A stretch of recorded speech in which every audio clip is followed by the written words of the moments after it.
Okay, everybody, I think we're going to get started.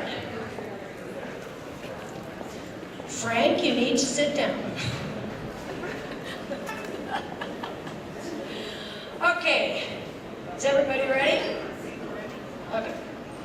It's my pleasure to introduce my friend and my former neighbor, a woman who actually has not only lived the life of the animals that she's currently involved with. She grew up on a horse farm. She's the manager of the 2-year MSU horse program. She has a PhD in animal welfare. It's sort of a rare combo to find someone who's done it their entire life. So without further ado, I'd like to introduce my friend Camie Heleski, who's going to talk about the unwanted horse issue. What now? All right, thank you, Leanne. Can you guys hear me okay? So far? All right, sounds good. This is a topic that I really don't like to talk about. And yet it's one of the talks I get most commonly asked to give.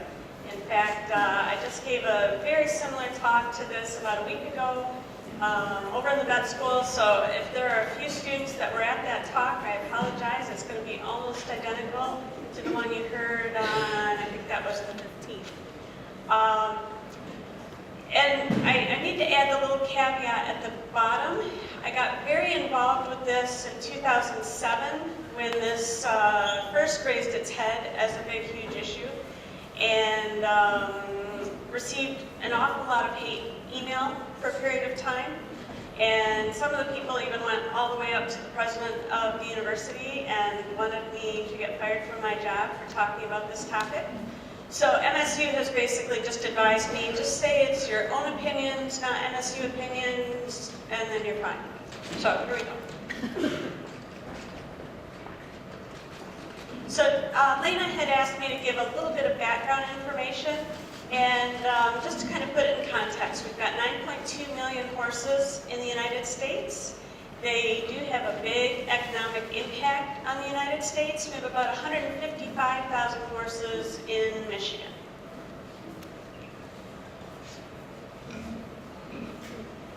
If you do a search right now on unwanted horses, abandoned horses, neglected horses, you will come up with literally thousands of hits.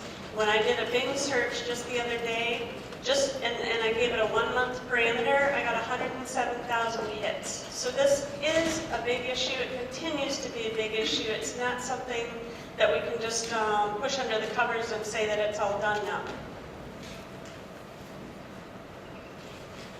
And I try to always point out that this has been really controversial for me for many decades. This is not something that I just started to think about a short time a while ago.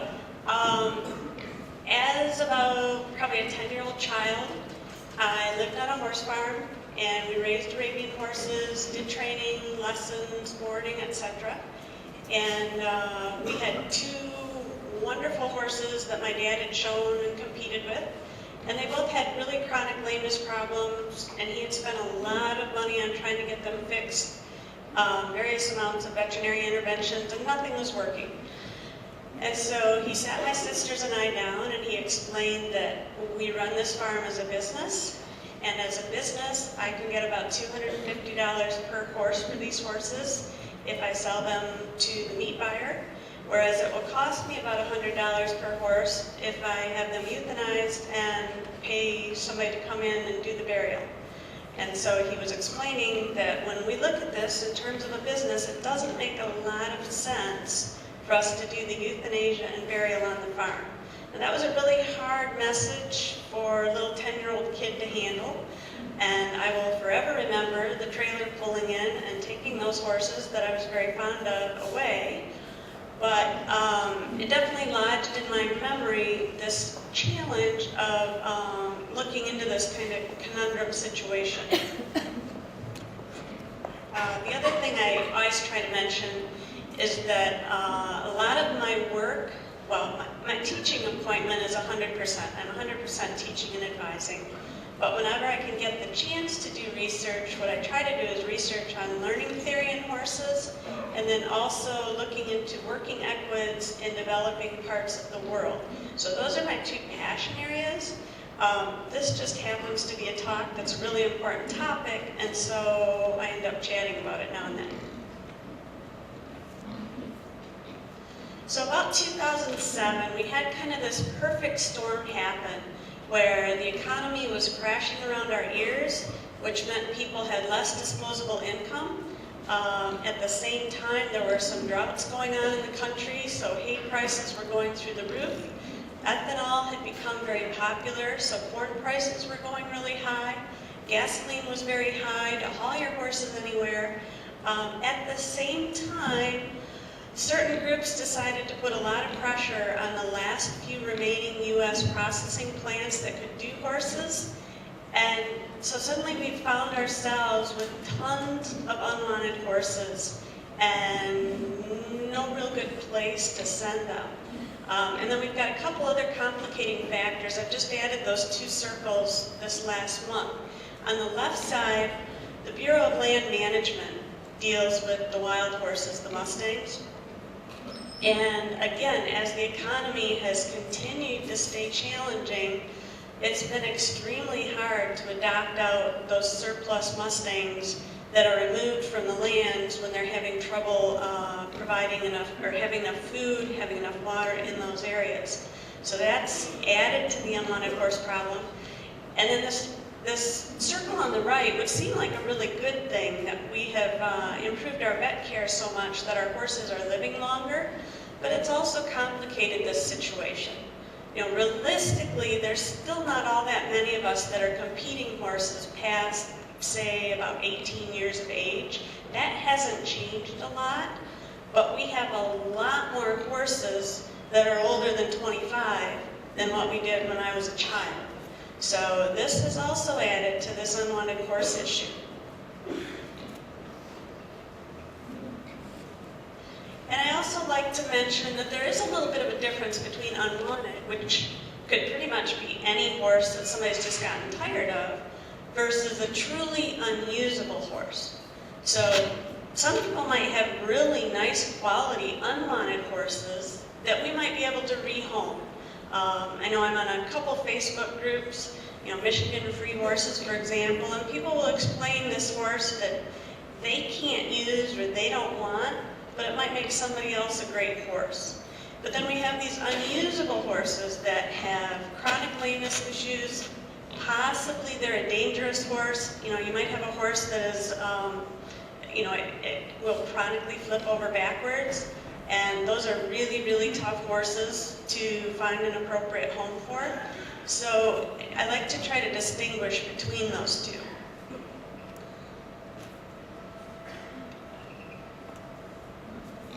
And just a couple other ones. You know, I have here stereotypic horses, such as your cribbing horses, your weaving horses. Quite honestly, to me, that might make a horse unwanted. It should not make a horse unusable, but that would be a whole extra talk to talk about stereotypies.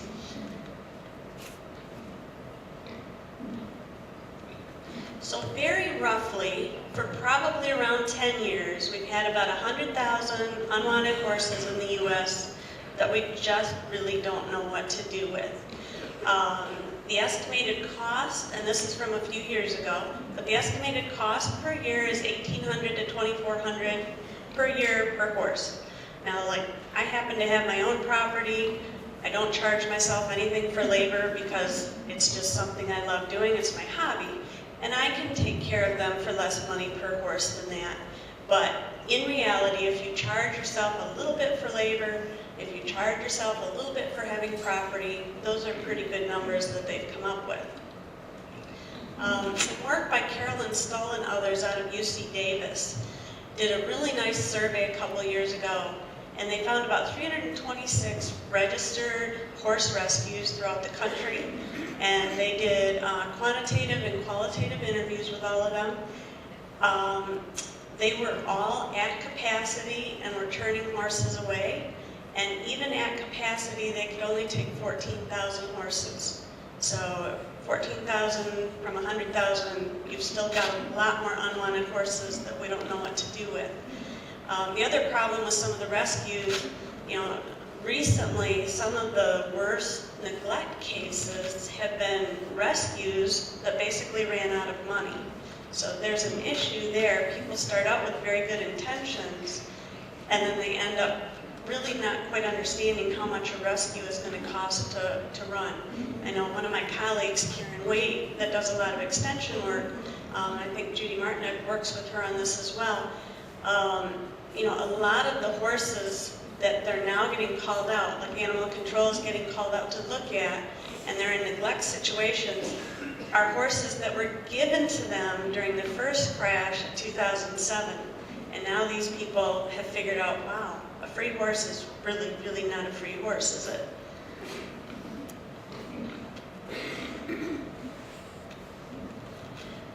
So to me, since we've seen the closure of the plants, and I should mention this is a big legal battle that is continuing to go on. In fact, I've tried to keep up with it, but the New Mexico deal has been back and forth just in the last month, whether they're legally able to be open or whether they're closed. It keeps going court to court to court. So I'm not even sure as of today where that stands right now. But we have increased the number of horses going to Canada by a fair amount, and we have dramatically increased the number of horses that are going to Mexico. Now the Canadian system actually has, if anything, stricter laws than we do in terms of transportation. I think, okay.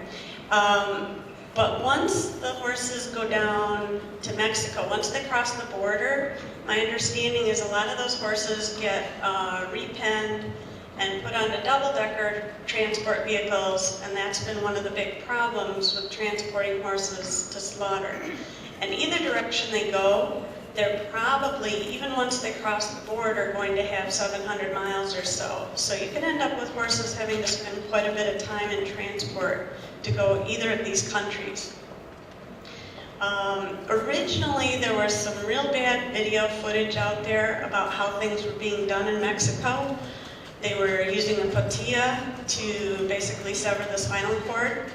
AAEP sent a group down to both the Mexico plants that do most of the horses, and they've actually found that in the last couple of years, it's done in reasonably humane ways, so they don't seem to have quite as much concern as they did originally. And I know with my student groups that I give this talk to, I try to always remind them that MVMA does list 3 acceptable methods of euthanasia for horses. And that would be correctly placed gunshot, correctly placed penetrating captive bolt, and the overdose of barbiturates. And those of you that have watched all 3 methods should probably realize they can all be done appropriately, and they can all have problems. So I try to make sure the students can kind of see that side of things.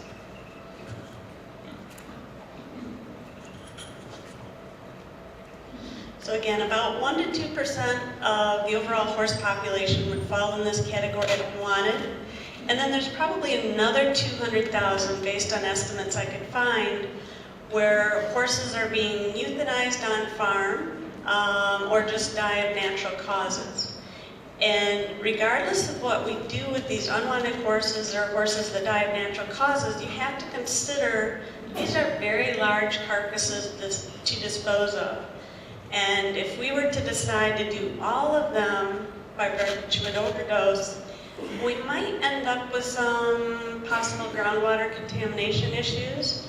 I know there's a couple places where people have gotten in trouble because the carcasses were left out for a couple days. They had barbiturate overdose, and they had either wolves or bald eagles come in and eat from those carcasses and die.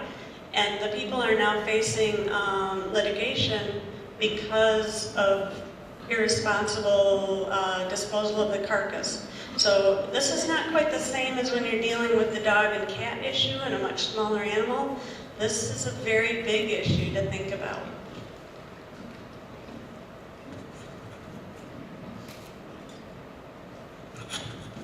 So again, just a few of the numbers, looking at how many horses, this is just the US numbers, not the Mexico and not the Canadian numbers. And there's no numbers listed since 2008 because technically speaking, we haven't had any horses at USDA inspected plants that have been slaughtered since then.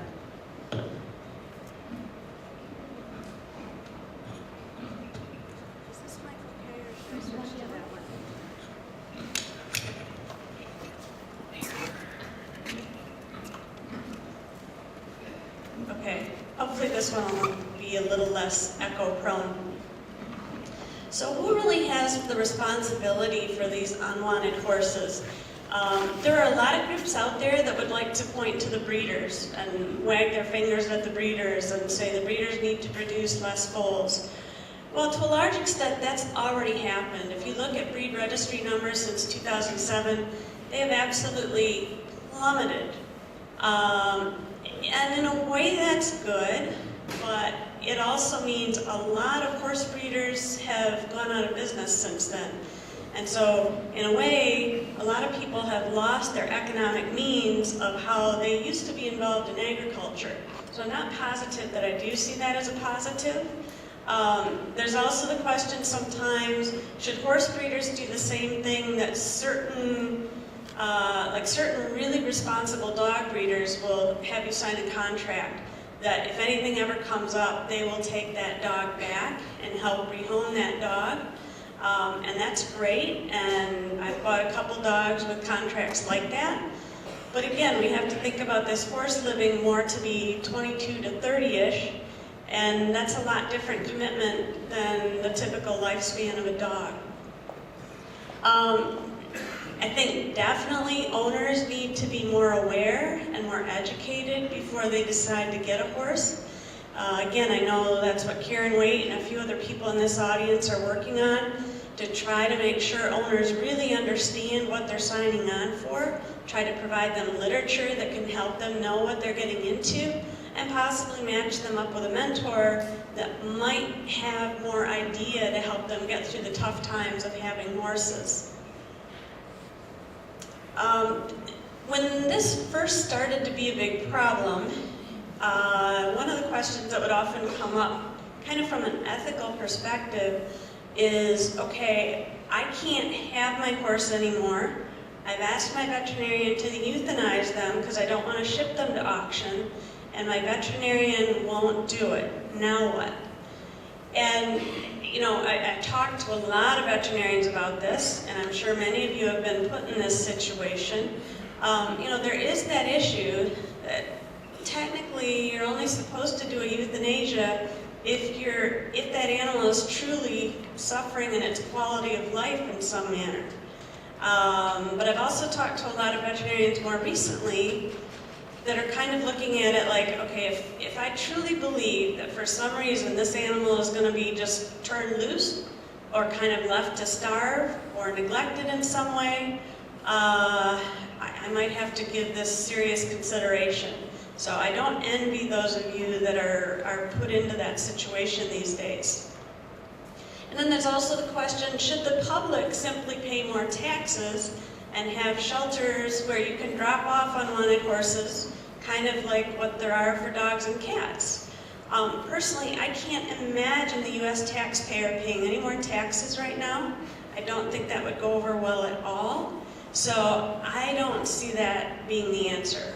And I also think that even though we have this opportunity to get rid of unwanted dogs and cats, that doesn't mean that that's the right answer. It's more that it's just hidden the problem from a lot of people, whereas the horse, again, being larger, has been a more visible problem. So some of the options, you know, you can always, of course, try to sell your horse when you're in a situation where, okay, I just can't keep this horse anymore. I'm going to college, or, you know, maybe I'm going through a divorce and I need to get rid of the horse, and my house is going to be foreclosed upon. You hear all sorts of reasons why somebody might have to get rid of a horse. You can try to donate it. You know, let's say you've got a horse with a little bit of lameness and it can't be shown anymore, but you know it can be a nice pasture mate for somebody. But I promise you, I can find myself 10 free horses within a 30-mile drive today. So this is not that easy of a way to find a new home for a horse right now. You can try to find a therapeutic riding center that needs a horse. Bonnie's here. I'm guessing she has people calling her constantly trying to do this. One thing people don't realize, therapeutic riding horses, first of all, need to have a perfect disposition, and they also need to be really, really sound. So this is not the place to get rid of horses that are only semi-sound. Universities, well, that's a nice idea, but I know like our Department of Animal Science, we have not accepted donated horses for probably close to 12 years. Partly because people don't donate to you horses that are really awesome. At least that's most of the time. Most of the time, after about 3 weeks, you figure out what the horse's problem actually was, why they wanted to donate it, and now you're suddenly stuck with a problem. And don't get me wrong, there's a few people that truly donate really, really good horses, but that would be more the minority. So you've got all these different options, but right now it's still really tough.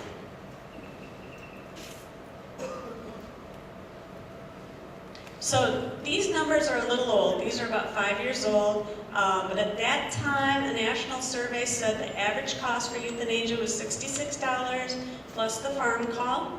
And then you still need to pay for however you're going to manage to get the horse disposed of. And I know I've done this a couple times on my property, and usually by the time it's all done, you know, you're looking at between $150 and $200. Now for myself, as a small-time owner, I usually have 3 horses at any given time. That's just not that big a deal because, you know, this might be something I'm looking at every 5 to 10 years. But if you have a big-time riding stable or a boarding stable on small property, that may not be terribly realistic. And then there's certain parts of the country where if you're close to groundwater, for example, you're not going to be allowed to bury a horse on your property. I think, and somebody can correct me on this, I think at MSU you can still pay to have a horse euthanized and then cremated at the vet clinic. Does that sound right? I don't remember what the cost is.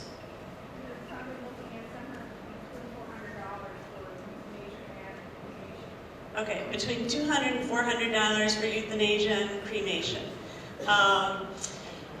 So yeah, this is not an easy problem when we're talking about 100,000 unwanted horses per year.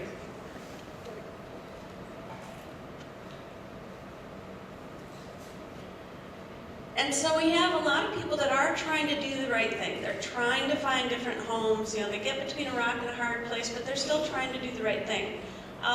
But we also have people turning horses loose on, for example, especially out west. The BLM roundup that I went and observed as a welfare observer, of the 200 horses that we rounded up, 3 of them had brands on them, so they were obviously owned by someone else. And if you do some internet searching, there have been roundups where they end up collecting horses that have actually had the brand cut out of their flesh. So somebody cut the brand off their flesh and then turned them loose. Obviously, you can't even imagine that that has a humaneness aspect to it. And then, you know, we do still have some lower end auctions that you can take these horses to. Now in the past, people would take them there and kind of sugarcoat what actually happened. I think a lot of people like to believe that some adorable little child had bought their horse at the auction, and that happened now and then, but a lot of them now and in the past were actually going to kill buyers and then eventually being taken to a slaughter situation, whether that was in the US or one of the other countries.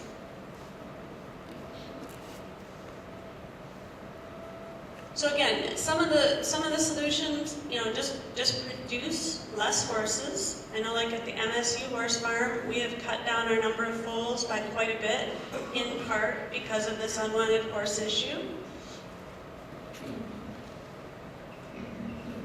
Trying to educate the owners is certainly a great idea, but that doesn't necessarily help with the horses that are already owned by somebody and are in that unwanted category. And then this is where it gets controversial, depending on the audience that I'm with. One potential solution is reopening U.S. slaughter plants. I forget, it was about 4 years ago, the Government Accountability Office did just a massive study and looked into all sorts of stakeholder groups and really truly decided that they needed President Obama to kind of change his stance on the horse processing, and that the best thing for the horses and the horse industry would actually be to reopen some of the U.S. plants. Now, they've had a few states try to do this, and there is a particular group, who shall remain nameless for a moment, that has an awful lot of power and a lot of money, and they keep managing to stop this and stop this and stop this. And so sometimes some of these processing plants have decided, you know, it's not worth it. I don't have the money to fight this fight. And, you know, this is where I start to talk to people, okay, with my personal horses, I basically have what I call a social contract with them. You don't behave as a horrible creature and don't turn into an evil creature, and I will make sure that you have an appropriate end to your life, which will probably involve being euthanized at the farm and being buried at the farm. But I also recognize that that is completely unfair of me to put that obligation onto every horse owner in the country. And what really, really kind of hurts my soul is this issue of, you know, abandoned horses, neglected horses. You know, it takes a long time for a horse to starve to death. Probably something like 6 months, because a lot of times there's a little bit of grass they have access to and so forth. So that amount of suffering to me is far worse than the idea that they might spend a couple days going through an auction market, going to a transport situation, and eventually ending up at a processing plant. So that's me, how I've worked through my ethics. And because sometimes people say, well, that's not fair of you to have one opinion for your own personal horses and another opinion for other people's horses. But until people stop possibly turning horses loose or stop possibly neglecting them, I still feel the processing option is a better option than some of the other things that are going on.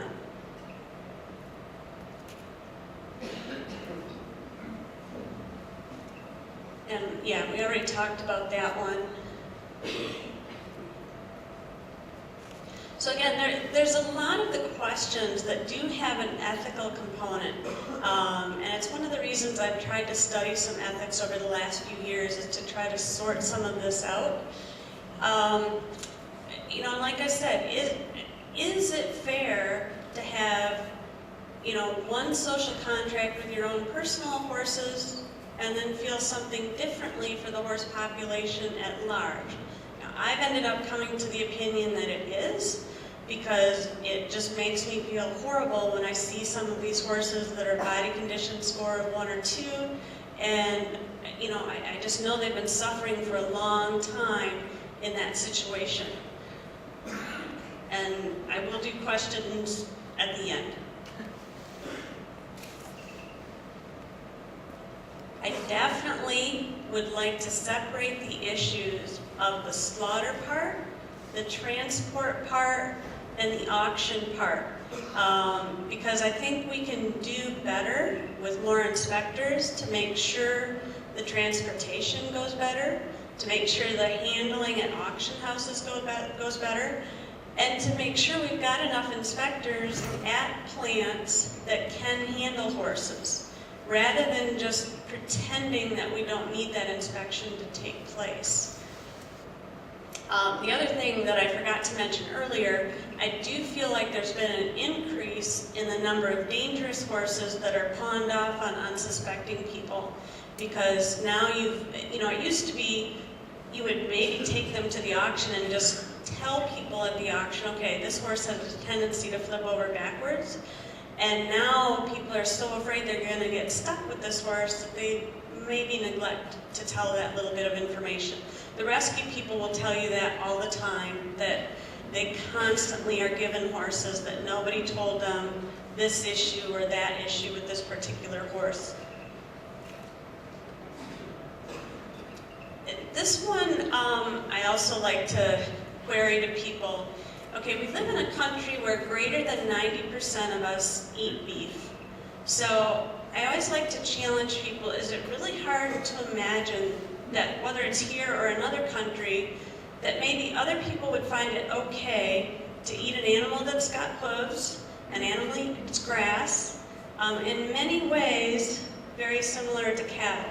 So if you know, for example, if you go to Belgian people love their horses. They are extremely good show people. They ride very high-level dressage, very high-level show jumping, but they also have no qualms with eating horse meat. You'll find the same in China, Mongolia, certain parts of Mexico, etc.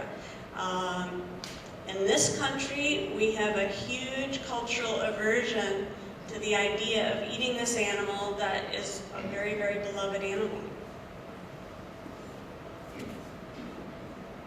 So, you know, I constantly think about this little balance of the pros and the cons and talking through this with different people and how they feel about this. So I just like to really stress to the students, decision making is not value free. There are a lot of times we make decisions that have to have an ethical component. It's not always pure black and white science, science, science.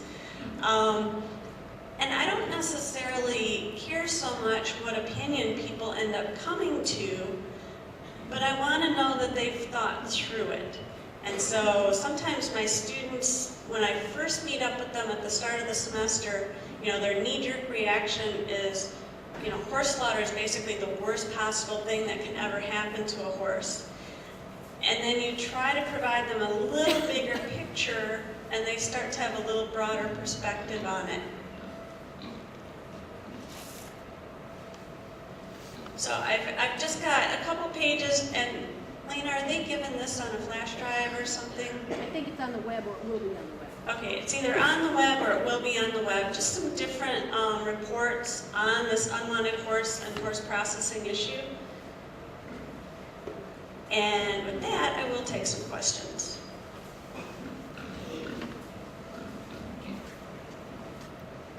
I don't know how well it is. Do you want me to swap my It'll be all right. Look it up.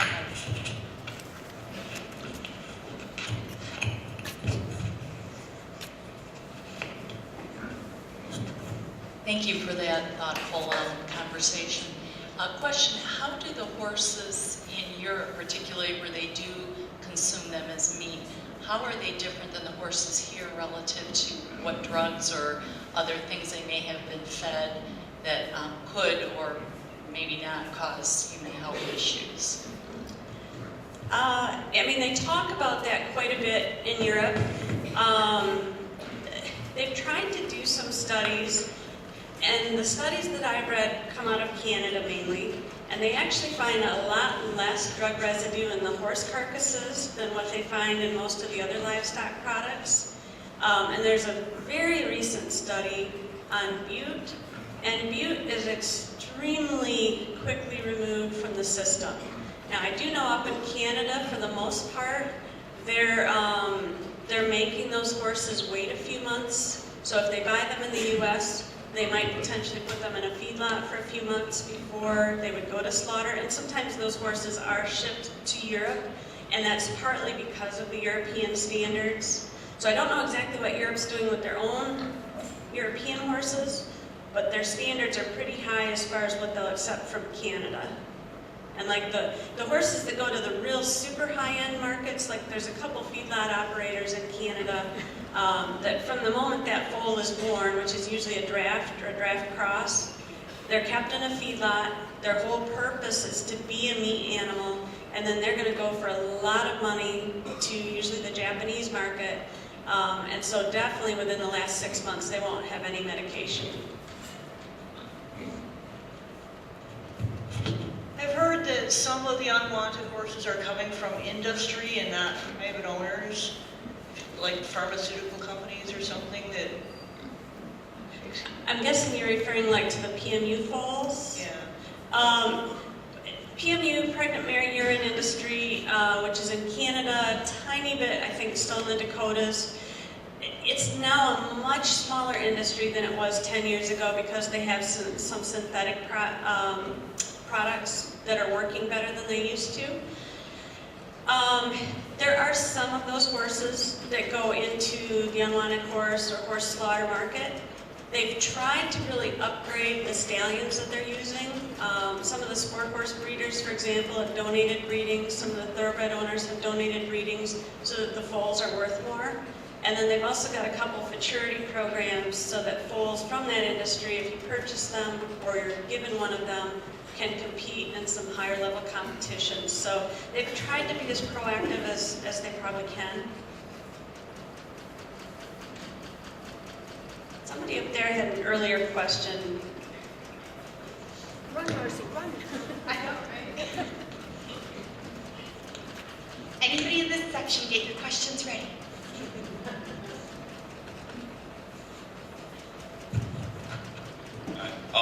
Was it really that you had a different opinion for your own horses versus some of the public ones that you see in poor care? Or is it really just more of you're in a different situation, otherwise it would be the same case? I mean, because you have the means to take care of your horses, so it would be different for you to just send your horses to slaughter. You still have the means to take care of them. Yeah, I agree. If I was suddenly in a horrible financial position, I would take my horses to a cheap auction, and that is where they would end up. If I give myself a window of time to try to rehome them, but if I was between, if you're going to be evicted from your home, at some point you've got to make that hard decision.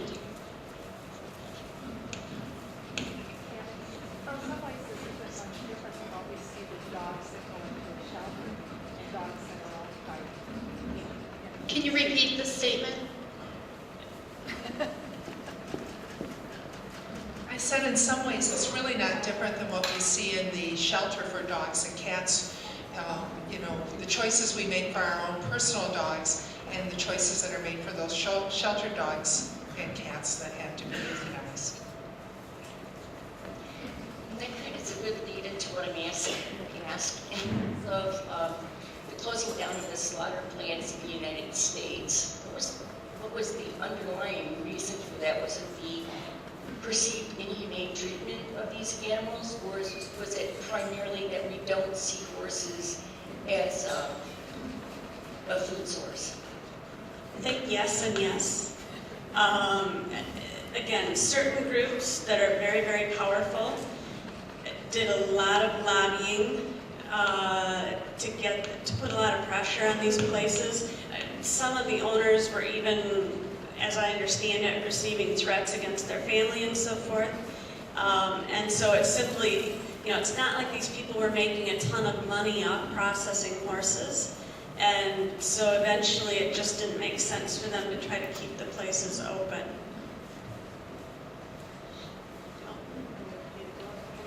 Yeah. Do you think you could put the horse slaughter issue in context of finances? Over the past 7 years, if I'm not mistaken, it hasn't been practiced in the U.S. Can you give us some background about what that's meant to the horse industry in terms of slaughter being potentially a big economic benefit to the U.S.? And that's a great question that I haven't looked up in a while. I believe if you go to United Horsemen's Front, which one of these websites lists that one, they've gone through what they feel it's meant to the U.S. horse industry, and like how many people have dropped out of the industry since 2007. There's also some numbers in the GAO report that also get into that. So I apologize that I don't know those numbers. My question is about the comparison between certain animals, dogs and cats and horses, unwanted horses. So why and what to consider as acceptable use of animals is related to our culture. So why the European culture, where in some countries eating horse is acceptable, is considered superior to Chinese culture, where they eat dogs and cats? I'm not positive if I follow the question. So I'm asking why, like in France, eating horses is considered acceptable. So if we do that with horses, why not do that with dogs and cats? Since in China they eat dogs and cats. Why the one is acceptable and the one that isn't? And I think that's a fair question, and I just haven't devoted ethical energy to think through the dog and cat issue. Personally, I just have this gut feeling there is a difference between an herbivore and a carnivore, but like I said, I really haven't just gone through the same ethical exercises with the dog and cat situation. But I agree with what you're saying. There are certain cultures, you have dogs in China that are specifically raised for consumption. Camie, first I just want to thank you. This is a really tough subject and I commend you for doing this. We have watched over the last few years a lot of really, really sad stories and have tried to educate our kids, our 4-H'ers, the youth that we deal with, in understanding that there's always a story behind what you see. And there's an awful lot of, I'll hear an adult make some comment about how someone's so horrible because they have this animal that's starving, without knowing the underlying story of where that family's going through right now and how they have no place, no one to take this horse. And it's something we can no longer ignore. It needs to be addressed. But the flip side of that is we need to be really, really careful that we're not we're not creating laws based on personal philosophies. This country's way too diverse with so many subcultures. How you train a horse in Utah and West Palm and up north and in California are going to be uniquely different. What they consider, how well did you groom your horse? Those things are very, very different. And we need to be really careful that we're not writing laws based on someone's philosophy of life. There are basics that have already been written, the welfare laws, the things that are already out there. We need to be really careful that we're not writing laws based on your personal comfort zone. So yes, as you said, you would not choose that if you could avoid it. Does the premise of it at all, is that really so bad if that's what we do with the rest of our, could it be better? Absolutely. But I think we need to be very careful how we write laws that are based on philosophy. So thank you for doing this. Thanks, Bonnie.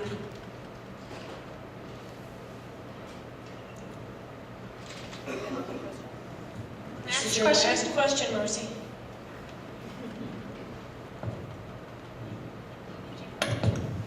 I'm just curious, is it actually, and I don't understand in this particular instance, is it illegal to consume horse meat in the U.S. if I decided, just like when someone, butchers a deer, if I was to butcher a horse, if it was my own horse, and consume it, is that illegal? I know it's kind of like a weird question, but... Well, somebody can correct me if I'm wrong. If you have the abilities to process your own horse on your own property, there would be no problem consuming that horse. And Dr. Halstead is nodding, so I think I'm okay. Okay, I was just curious about this. Thank you. Okay, thanks, Camie, for hitting on a topic that's not one of your favorites.